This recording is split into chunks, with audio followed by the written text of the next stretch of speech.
Assalamualaikum warahmatullahi wabarakatuh. Halo teman-teman, perkenalkan kami dari kelompok 5 yang beranggotakan Septria Riyadul Jannah, M. Aulia Tonti Rozak, Siti Fajra Salsabila, M. Agung Jafar Sidik, James Giri Nathanael, Safirawati Inakuma, dan Maya Maharani.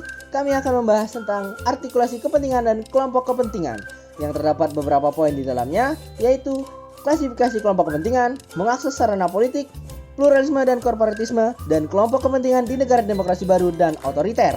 Langsung saja kita masuk ke pembahasannya, yaitu artikulasi kepentingan dan kelompok kepentingan. Artikulasi kepentingan merupakan kegiatan partai politik untuk membuat dan menyampaikan tuntutan-tuntutan kepada pemerintah. Artikulasi kepentingan dalam masyarakat merupakan upaya penyampaian dan aspirasi masyarakat terhadap partai. Kemudian, kelompok kepentingan dapat didefinisikan sebagai kelompok terorganisasi yang memiliki tujuan bersama yang secara aktif berusaha mempengaruhi pemerintahan. Klasifikasi kelompok kepentingan. Menurut Andre Helwood, kelompok kepentingan dapat diklasifikasikan menjadi 3 macam. Yang pertama, kelompok komunal, yang lebih menekankan pada kelompok kepentingan konvensional di mana anggotanya secara sadar dan peduli untuk menjadi bagian dari struktural kelompok. Yang kedua, kelompok institusional, mengarah pada bagian dari semua mesin pemerintahan, sehingga dari mesin tersebut terdapat kelompok-kelompok kepentingan di mana mereka tidak memiliki otonomi secara mutlak. Yang ketiga, kelompok asosional, lebih mengacu pada masyarakat yang dibentuk menjadi suatu elemen demi mencapai satu tujuan mereka, sehingga lebih mengarah pada ekspresi dan esensi dari sebuah aksi yang bersifat instrumental. Menurut Gabriel Almond dan Bingham Powell, kelompok kepentingan dibagi menjadi 4 jenis. Pertama, kelompok anomik, yang merupakan kelompok kepentingan yang bersifat spontan dan terbatas, dengan tingkat kemampuan komunikasi politik yang rendah, dengan ikatan keanggotaan yang longgar dan hanya dalam rangka menanggapi insiden tertentu. Namun demikian, setelah aspirasi mereka didengarkan oleh pemerintah, maka kelompok ini akan dibubarkan. Kedua, kelompok non-asosional, yang merupakan kelompok kepentingan yang diorganisasikan secara informal dengan keanggotaan yang longgar dan aktivitasnya bergantung pada isu-isu yang spesifik. Jaringan kelompok ini terbatas dan menyangkut kelompok keturunan etnik, regional, agama, status, dan kelas sosial. Ketiga, kelompok institusional, yang merupakan kelompok kepentingan yang melembagakan secara formal dengan kegiatan rutin serta jaringan organisasi yang kuat dan keanggotaan yang bersifat resmi. Kelompok ini memiliki fungsi sosial dan politik yang luas mencakup hampir sebagian besar segi kehidupan, yaitu ekonomi, sosial, pendidikan, budaya, seni, hukum, keluarga, dan lingkungan. Keempat, kelompok asosional, yaitu kelompok yang memiliki organisasi yang bersifat formal dan terorganisir secara baik dengan keanggotaan yang resmi.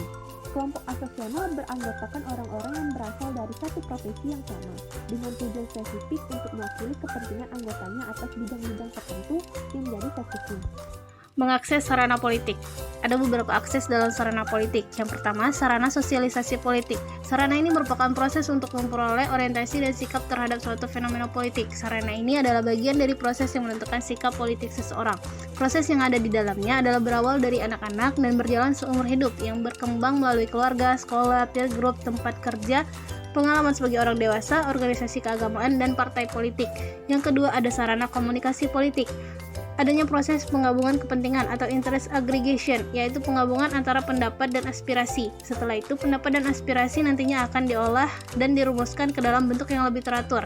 Proses tersebut dinamakan interest articulation.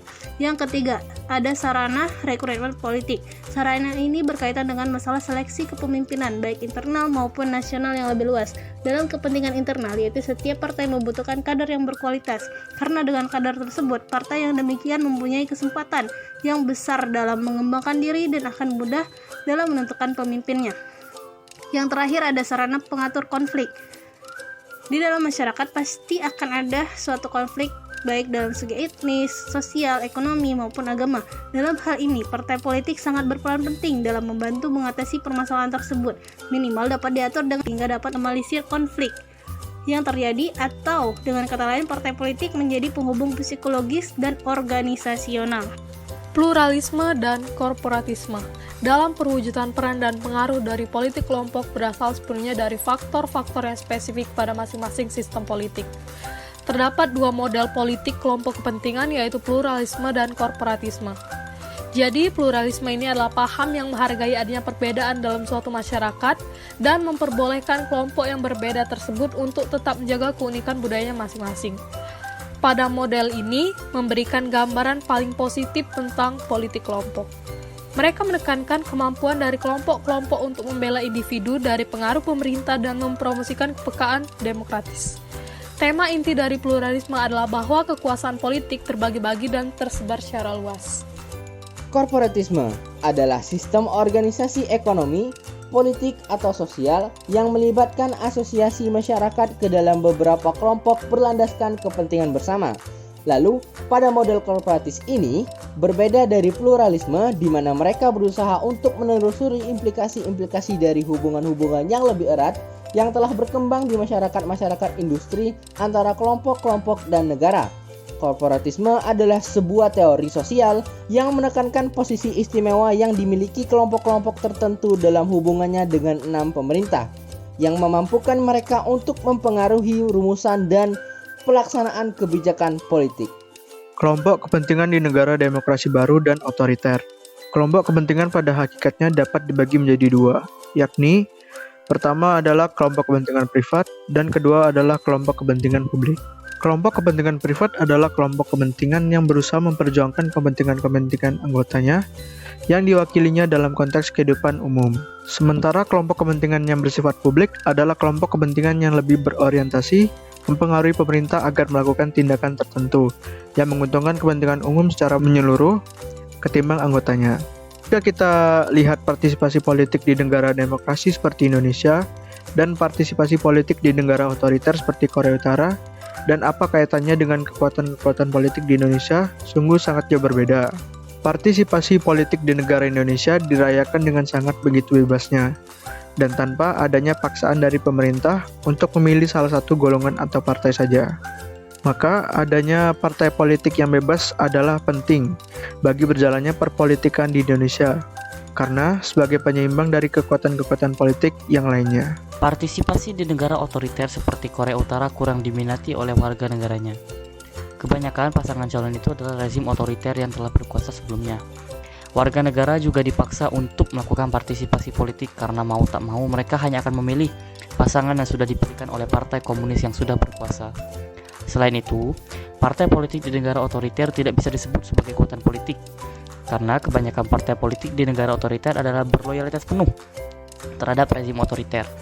Partisipasi politik yang dilakukan di negara otoriter lebih bersifat memaksa dan kebanyakan tidak dijalankan sepenuh hati oleh warga negaranya. Partai politiknya juga tidak menjalankan fungsinya sebagai kekuatan politik dengan baik. Thank you for watching. See you guys. Bye bye. Wassalamualaikum warahmatullahi wabarakatuh.